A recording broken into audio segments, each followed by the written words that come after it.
बांग्लादेश में उस्मान हादी के लिए न्याय की मांग को लेकर आंदोलन जारी है। ढाका के शहबाग इलाके में हादी स्क्वायर पर जारी धरने में बड़ी संख्या में लोग शामिल हुए हैं, जो उस्मान हादी की हत्या के आरोपियों की तुरंत गिरफ्तारी की मांग कर रहे हैं। प्रदर्शनकारियों का यह कहना है कि जब तक दोषियों को पकड़ा नहीं जाता है, तब तक उनका यह विरोध प्रदर्शन लगातार जारी रहेगा।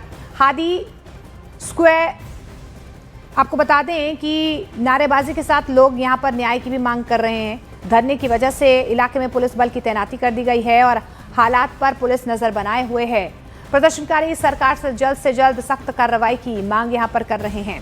इससे पहले उस्मान हादी के भाई ने चेतावनी दी थी कि जल्द से जल्द गिरफ्तारी नहीं हुई तो वे मुख्य सलाहकार मोहम्मद यूनुस के जमुना आवास का घेराव करेंगे।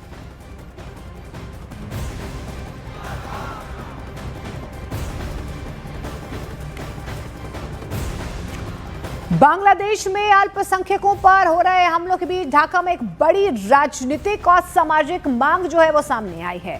शाहबाग में आयोजित राउंड टेबल बैठक में बांग्लादेश हिंदू बौद्ध ईसाई यूनिटी काउंसिल ने 2026 चुनाव से पहले लोकतांत्रिक दलों से 10% नामांकन कोटा देने की मांग की है। संगठन ने संसद में अल्पसंख्यकों के लिए 60 आरक्षित सीटों की भी मांग रखी है।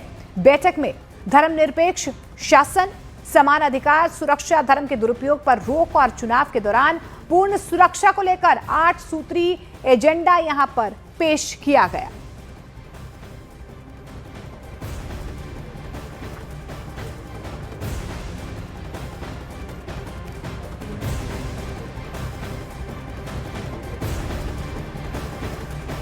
तो बांग्लादेश में जिस तरीके से अल्पसंख्यकों पर हमले हो रहे हैं, उस बीच अपने आप में आपको बता दें कि जिस तरीके से यहां पर शहबाग में राउंड टेबल बैठक का आयोजन किया गया है, कई मांगे जो हैं यहां पर चुनावों से पहले रखी गई।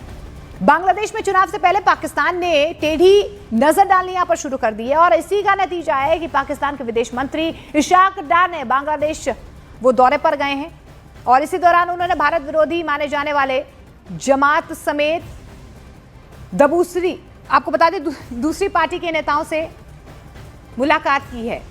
पाक विदेश मंत्री ने खुद मुलाकात की जानकारी दी और माना है कि पिछली सरकार के दौरान पाकिस्तान और बांग्लादेश के रिश्ते अच्छे नहीं थे। हालांकि इशाक डार ने यह साफ कहा है कि फरवरी में होने वाले चुनावों के बाद पाकिस्तान बांग्लादेश के साथ रिश्तों को बेहतर बनाने की कोशिश करेगा। 30 घंटे में आई थिंक इतनी ज़्यादा गुडविल पाकिस्तान के लिए मैंने देखी और अभी आपको पता है कि वहाँ फरवरी में इलेक्शन होने वाले हैं। मैं समझता हूँ कि इलेक्शंस के बाद हम इनको अंगेज इंशाल्लाह प्रोएक्टिवली करेंगे और करना चाहिए। वो हमारे भाई हैं और मैं समझता हूँ कि उस मीटिंग में भी अल्लाह ताला के फजल करम से पाकिस्तान के लिए बड़ी पॉजिटिव यानी डेवलपमेंट्स हुई। और बांग्लादेश में हिंदू अल्पसंख्यकों पर हो रहे अत्याचार और हत्याओं के खिलाफ देश और विदेश में विरोध तेज हो गया है। लंदन में बांग्लादेश हाई कमीशन के सामने बांग्लादेश हिंदू एसोसिएशन ने प्रदर्शन कर हिंदुओं की हत्या का विरोध किया है। वहीं भारत में प्रयागराज, इंदौर और अहमदाबाद समेत कई शहरों में हिंदू संगठनों ने सड़कों पर उतरकर अपना आक्रोश जाहिर किया है। प्रयागराज में जनाक्रोश पद यात्रा निकाली गई। इंदौर में बीजेपी कार्यकर्ताओं ने प्रदर्शन किया है, अपना गुस्सा जाहिर किया है, जबकि अहमदाबाद में भी प्रदर्शन किया गया। प्रदर्शनकारियों ने बांग्लादेश में हिंदुओं की सुरक्षा की मांग उठाई है। और लंदन में भारतीय और बांग्लादेशी हिंदू समुदाय के सदस्यों ने बांग्लादेश में हिंदुओं की हत्याओं के खिलाफ बांग्लादेश हाई कमीशन के बाहर विरोध प्रदर्शन किया है। विरोध प्रदर्शन के दौरान प्रदर्शनकारियों ने बांग्लादेश का राष्ट्रगान अमर सोनार बांग्ला बजाया। प्रदर्शनकारियों ने बांग्लादेश में धार्मिक अल्पसंख्यकों के खिलाफ हिंसा खत्म करने की मांग करते हुए जमकर यहां पर नारेबाजी की।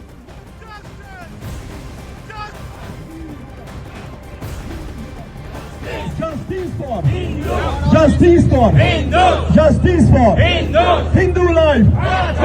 Bangladesh, Bangladesh, stop killing.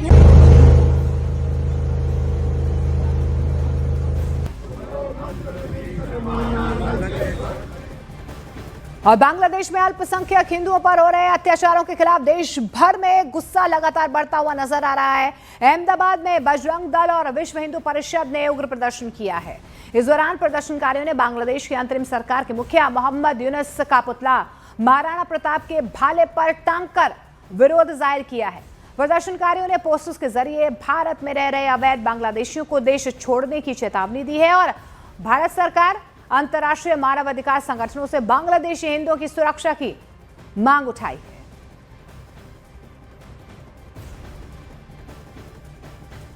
Bangladesh में हिंदू युवक की निर्मम हत्या हुई है और उनके तहत बजरंग दल भी विरोध प्रदर्शन जता रहा है। हालांकि आप जिस तरह से देख रहे हैं, अहमदाबाद स्थित का ये प्रभात चौक का विस्तार है, जहां पे बजरंग दल ने चेतावनी देते हुए पोस्टर लगाए गए हैं और पोस्टर में साफ साफ लिखा है कि भारत देश में रहने वाले सभी बांग्लादेशी मुसलमानों को बजरंग दल की ओर से चेतावनी दी जाती है कि जल्द से जल्द भारत छोड़ दे, भाग जाए वरना भगा देंगे। इस प्रकार के पोस्टर शहर में कई भी सारे विस्तार में लगे हुए हैं। हालांकि ठीक उसके ऊपर प्रभात चौक में महाराणा प्रताप की प्रतिमा है और उनमें इस तरह का पुतला है वो लगाया गया है और इन तरह से विरोध जताया जा रहा है। हालांकि फ्लैग भी काफ़ी सारे जो पूरे रोड पे बनाए गए हैं और रोड पे फ्लैग के जरिए भी उनका विरोध प्रदर्शन कर रहे हैं और इस तरह से जो निर्मम हत्या हुई है बांग्लादेश में हिंदू युवक की, उनके तहत पूरा विरोध है वो बजरंग दल कर रहा है और बजरंग दल विरोध करके भाग जाने वाले की चेतावनी हालांकि दी गई है।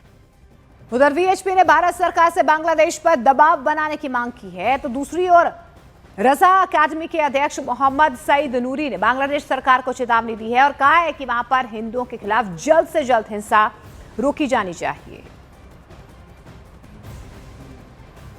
दूर की बात है, सामान्य होने का कोई चिन्ह भी नहीं दिखाई दे रहा।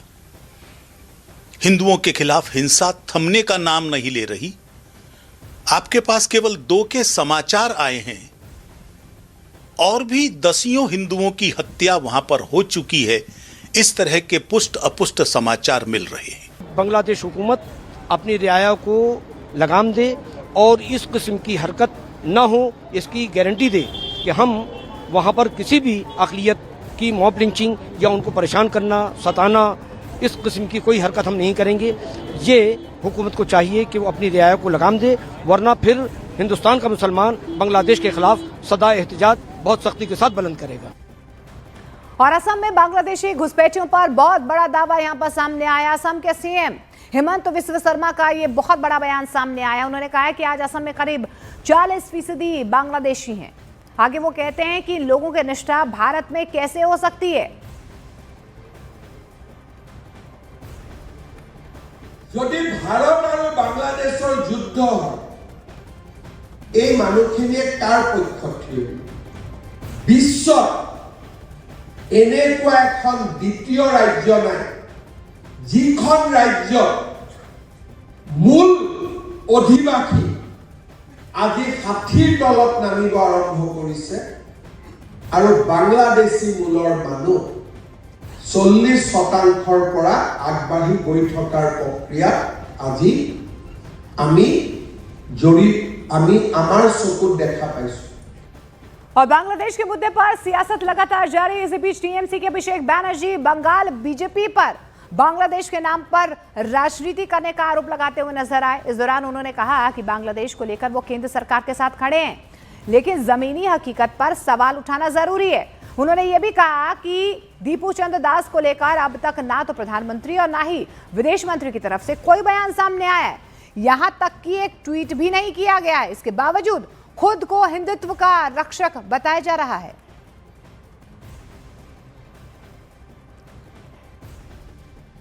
Then whatever step the central government takes, Trinamool Congress will stand with the center and the union government shoulder to shoulder. What is stopping them from interfering? Unfortunate that there has not been a tweet or a statement from either the Prime Minister or the External Affairs Minister or the President of the country.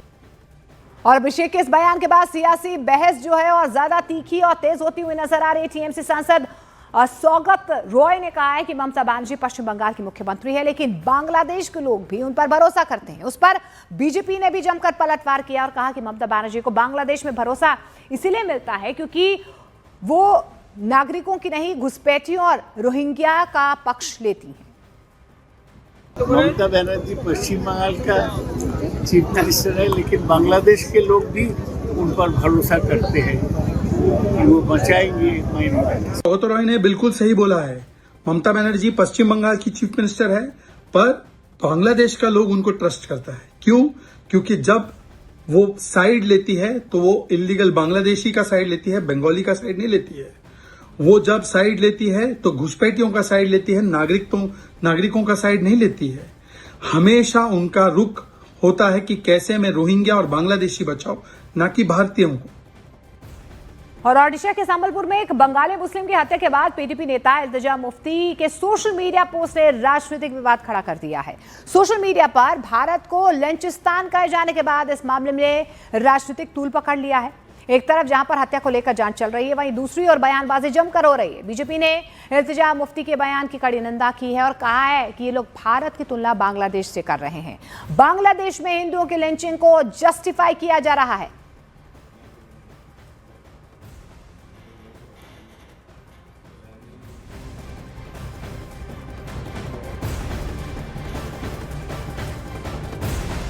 एक तरफ तो MEA Bharat सरकार बांग्लादेश में हो रहे हिंदुओं के खिलाफ अत्याचार पर कड़ा रुख अपना रहा है, कंडेम कर रहा है, स्ट्रांग एक्शन की मांग हो रही है, और दूसरी तरफ ऐसी मांग के साथ खड़े होने के बदले एक सेकुलर जमात इल्तिजा मुफ्ती, सैम पित्रोदा, दिग्विजय सिंह, राशिद अल्वी, हुसैन दलवाई ये आकर भारत की बदनामी कर रहे हैं।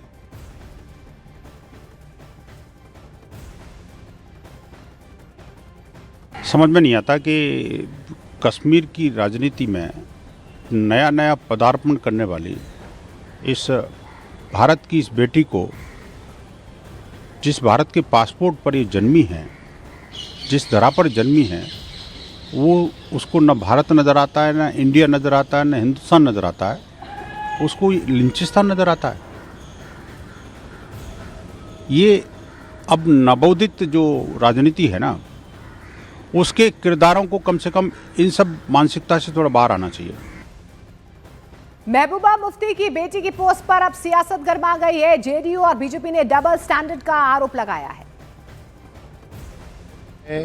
बांग्लादेश का वो दृश्य देखा है कि नहीं देखा है, उसके बारे में कुछ बोलेंगे कि नहीं बोलेंगे। अगर यहाँ कुछ ऐसा हुआ है तो वो बिल्कुल चिंता का विषय है। मैं नहीं कह रहा हूँ नहीं है, कोई बात नहीं, हुआ है कि नहीं हुआ है मुझे इस बारे में ध्यान नहीं है। लेकिन जो आप बता रहे हैं बांग्लादेश में जो हुआ है दीपू चंद्रदास के साथ, वो नहीं देखा उन्होंने, कुछ कहा नहीं है उसके बारे में।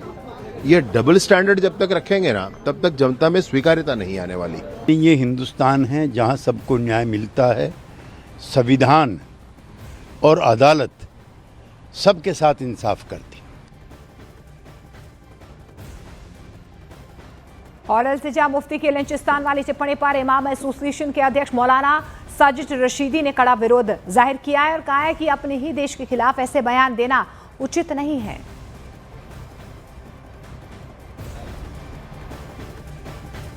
कि अपने मुल्क के लिए इस तरह का शब्द इस्तेमाल करना मैं समझता हूं अच्छा नहीं है। ठीक है, मैं भी मानता हूं कि यहां 2022 से लेकर अब तक 580 दलितों को मार दिया गया। ये एनसीआरबी का डाटा है और एनसीआरबी का डाटा ये भी है कि 52 लोगों को और मारा गया, जिसमें 10 हिंदू भी हैं और 42 मुसलमान हैं। और मुसलमानों को तो जय श्री राम का नारा लगाकर मारा गया।